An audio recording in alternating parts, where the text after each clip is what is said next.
Hi, how can we design human-centered solutions using new media technologies? To address this question, today we have the pleasure to have with us Sebastian Waschnick. He's the CTO of Axel Springer Ideas Engineering. Sebastian, we're very happy to have you with us. Thank you for Thanks. coming. It's a pleasure. Yeah. So to start with, I would like to ask you, actually, can you tell us a little bit more what is Axel Springer Ideas Engineering? Sure. It's kind of a tricky question. So let me start what Axel Springer is. It's a media company. We come from a background with publishing, so like printed media and other media. And we shifted in the last 20 years more like in the broader media horizon, even television, audio, and other things. We have like 250 different brands, so it's a highly decentralized company. And Axel Springer Ideas Engineering is a mixture between like a development and consulting agency, only working for Axel Springer brands, only working internal, and kind of an innovation hub. So we focus on building new products for Axel Springer brands, but with the focus not only doing like contract work, being a mercenary for code, but developing new products. Mhm. I saw actually that you worked on so many projects, Yes. and the projects are so different. Yeah. In particular, I noticed you worked a lot on XR and addressing also culture. So why such interest? So first of all, a media company, if you think of a media company, what comes into your mind is obviously XR technology and also culture. Media is culture. So everything we produce is somehow connected to culture. It may be television, or it may be podcasts, audio formats, or even printed newspapers. It is culture in a way. And the other thing is we also focus on new technologies. The problem with big enterprise companies is that everything what is new, what is innovative, they only smile about and say, yeah, you're only playing around. So, but this playing around, this is actually what's meant to be innovative, trying out new stuff, see what works and what does not work. And obviously, we have a lot of developers because you need developers, UX guys, people with like a push for innovation and a hunger for new stuff. And they love XR technology. So on the one side, it is our task to explore new stuff and build new stuff and see how it works for our brands. And on the other side, our employees love working with VR, RR, whatsoever. So show me one developer who does not want to build something in VR, actually. Yeah, exactly. Yeah. So, like, maybe if can you give us a couple of examples that you worked on that are related to culture and XR? Sure. So what we're currently doing is building a new building. We have, as I said, a lot of different brands. Also a lot of different brands located in different parts of Berlin. So we have on the main tower we currently have Axel Springer main building, 3,500 employees, and we're currently building a new building directly on the other side of the street, on the eastern part of Germany. Axel Springer built his office directly on the west side of the wall as a sign for unification. And now we're building our new office directly on the other side of the street on the former eastern part. And we will move another 3,000 people in there, which are distributed all over Berlin currently. And this is also connected with a lot of fear of moving, new building, completely new structures, getting companies nearer to the Axel Springer main brand. And what we did build to like show them how it will be was a VR application with the new building. So we modeled the whole new building in VR, placed the new brand there, and created like a narrative there.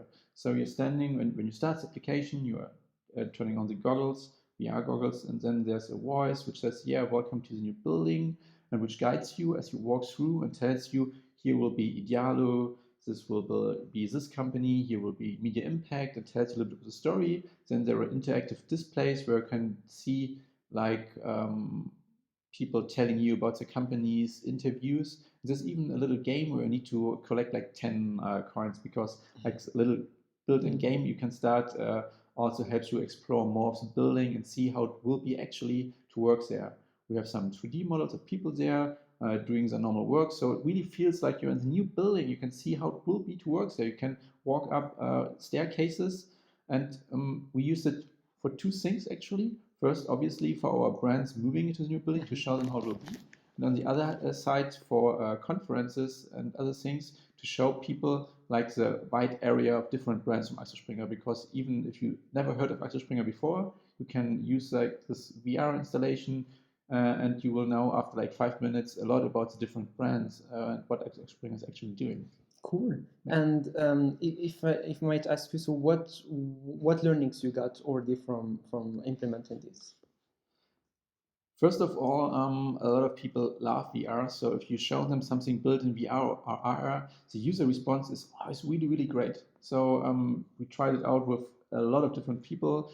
People even after we showed it around called us and said, "Yeah, you have this VR installation. Can we come around and try it out?" And they came with like 10 people. We saw one guy's coming. They bring everybody and they try it out, and they're really, really excited. They're also way more excited about moving to the new building. Obviously, we learned a lot about the technical stuff. And what I also learned was it's currently still really hard to sell it to the business. So as I mentioned before, Axel Springer DS Engineering is only working for other Axel Springer brands, so they need to pay us for working them, internal cost reallocation. And if you pitch a new VR project, our project, they only say, "I only playing around. There's no business value behind it." So, but this is the thing, and I've seen it before. Like we built stuff like in 2016, nobody was interested. Then 2 years later, they came, "Yeah, you have this product," and then we talked again, and now we are building it for production. So if you work on something innovative, there you are like in a time horizon 3 years in the future before it may become reality and bring in the business value. That's an amazing learning. Yeah. Thank you for sharing this. So now I want to focus more about your process, because obviously you have a lot of knowledge working on different projects, and I know that you love a lot like the human-centered approach. So why is it very important for you to apply a human-centered approach designing around technologies? First of all, we started as an agile company. So like this agile manifesto, that's what we started with. And a lot of developers believe in agile development. And I think you can only call it real agile development if it's user-centered. So if you build something in iterative steps, it's not per se agile, because it becomes agile if you build something and then bring it to the user so the user can try it out. And what we also have seen is a lot of wasted money, especially if you work in a big enterprise company. It's easy that somebody says, "Yeah, this is the thing I believe in. Here, get $1 million and build it." Then you're building it, nobody's going to use it. And what we also want to is educate Axel Springer as a whole company how innovation actually works. And for me, innovation means the process for idea to market. So the idea to market process, that's what innovation is. And market always means used by users. So everything we build, we try to build it in a really, really short time period and then try it out with real users. Yeah, I hope every company actually was working like this. We would have amazing innovations. Now I want to ask you about your vision into the future. So you've worked with these technologies, you are seeing what's happening. So what do you envision for AR, VR, MR technologies in regards to the culture field specifically for the future? So I think this is like more like two questions. First, what I imagine it to be, and then for the cultural field. So let me start with the first part. I think there's a lot of potential still in AR and VR. Currently, VR is mostly used for gaming because I think the headsets are not good enough yet. I'm waiting year after year if this one breakthrough headset comes to the market, which solves all technical problems. But you still have AR in your mobile phone, and also like augmented reality glasses like Magic Leap are becoming cheaper and cheaper. And what we currently have is only like a development version meant for developers and not for consumers. And if they bring the new version to the market, it will be also have a huge impact. If I think real estate classified business, for example, there are a lot of potential use cases for augmented reality for the phone. For example, you get into a new flat and you need to see if there are any defects on the flat. So what can you do? You use AR, you make photos, and then after 5 years, if you move out, you can see, okay, I had this issue here, was it there? And you could use like my AR phone to see what the difference is actually.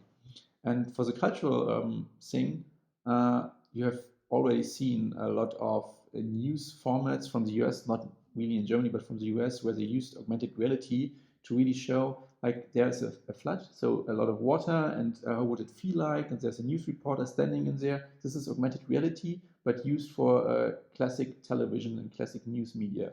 So this is one thing, having an augmented reality TV studio to produce new media stuff. That's one thing. And for the cultural part, obviously, what we have, for example, for the new building is an AR art exhibition. So there's a software called Tilt Brush. You can just put on VR goggles, then you have the controller, and then you can draw and create art.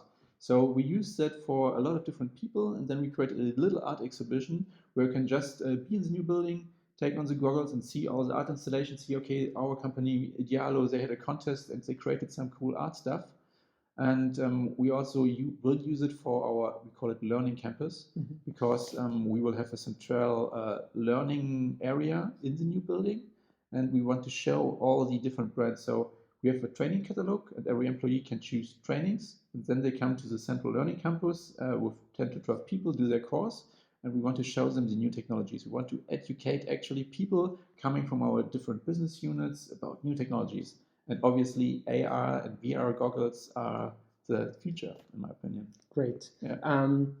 Before we end, I would like you, if you have anything to add, any advice for our audience regarding innovation and designing around these new technologies, would you like to add anything? Yeah, one thing, if you work with new technologies, you will hear a lot of people say, yeah, you're only playing around, there's new business value.